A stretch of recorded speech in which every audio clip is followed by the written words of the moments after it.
Dai Do, is 700 kilometers north of Ho Chi Minh City. And only 11 kilometers south of the DMZ, the village is 2.5 kilometers northeast of Dong Ha. Dong Ha Combat Base was the logistical support base for all the units along the DMZ. Nothing remains of the old base. This provides a visual of what the Dong Ha base looks like today. This road is aligned very close to the old Dong Ha airstrip. 90% of the supplies to Dong Ha were carried by World War II vintage landing craft. Down the Cửa Việt River, then along the Do River, to the landing zone right beside the Dong Ha Bridge.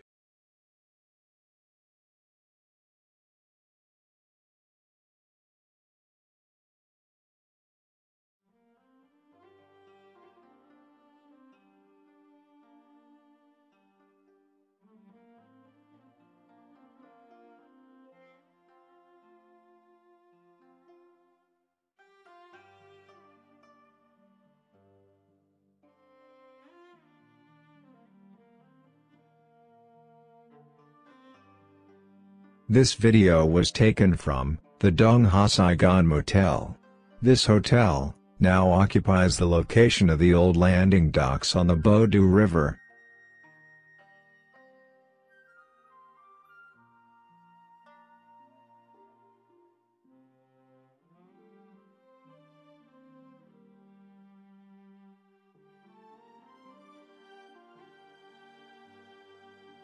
We would suggest that you watch the documentary made by the Magnificent Bastards veterans. They provide excellent commentary of the battle. See the link below.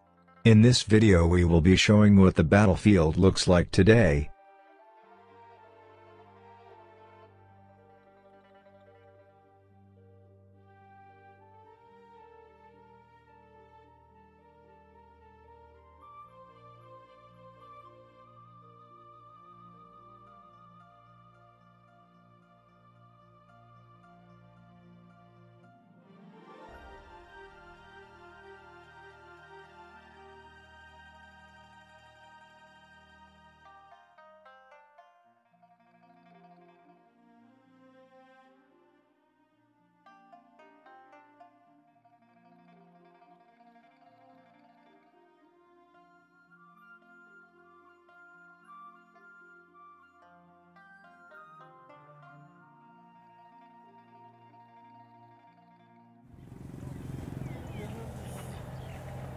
The battle was started when North Vietnamese soldiers fired from this vicinity onto landing craft, proceeding up the Do River towards the landing ramp at Dong Ha.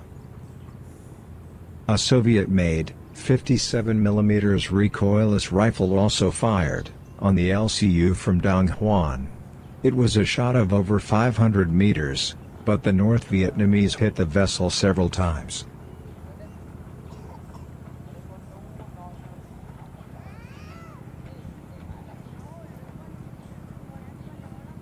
The higher building on the right is the Dong Ha Saigon Motel. It was the location of the Dong Ha Marine loading ramp.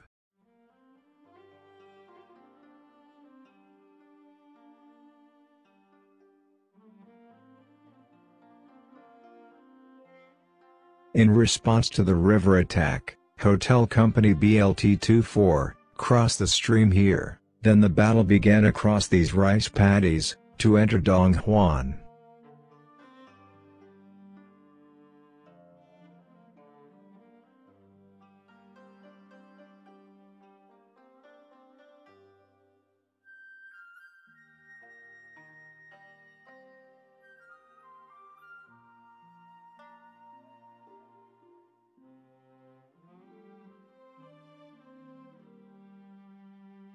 The stream is wider than it was in 1968, as the dam was not made.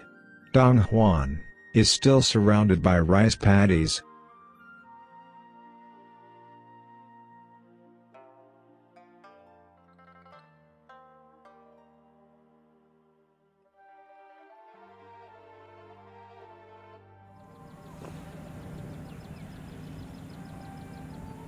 Hotel Company, took 1 hour to clear Dong Huan. There were 30 wounded Marines. Due to incoming artillery, no helicopters could land. A medical station was made on the banks of the stream, just near the trees. Among the wounded, was Company Commander Captain Jimmy Williams. The situation was urgent. Bucky McPherson was on the stream bank, killed during the assault. Next to him was Sergeant Ennedy, who was dying from loss of blood from a stomach wound. An evacuation plan was devised, to bring skimmers up the creek, to evacuate the wounded. Skimmers were 14-foot speedboats, that can motor through the shallows. This scan below the dam, gives the best indication of what the creek would have looked like in 1968. The casualties were taken a short way upstream, to a beach from where they were choppered out to a ship. We now go into the village, around the area where Sergeant Ennedy and Captain Williams were wounded.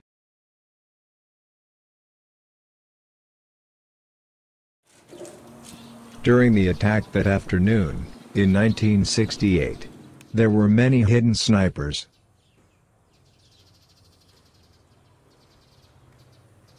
Just a little south of here, the forward observer Lieutenant Carl Gibson was killed by a sniper. Gibson had only been in Vietnam for 10 days.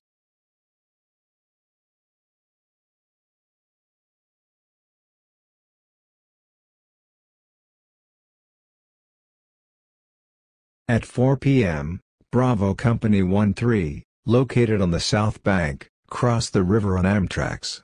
While crossing, they come under intense fire from An Lac. The biggest change to the battlefield since 1968, is the new Cross River Bridge and Road.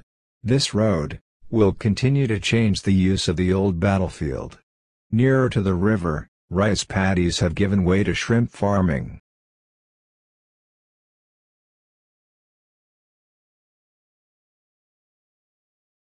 Bravo Company was commanded by Lieutenant George Norris. His call sign was King George. Here at the beachhead, they faced a fusillade of fire. Within 5 minutes, 7 Marines were dead and 14 wounded.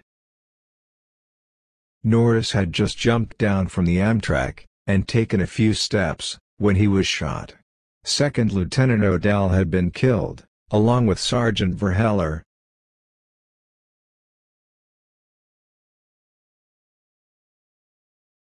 Ghani Jessette, upon hearing of Norris's death, rushed back to see his friend, but was shot on the way. By nightfall, the Marines were successful in seizing part of the village.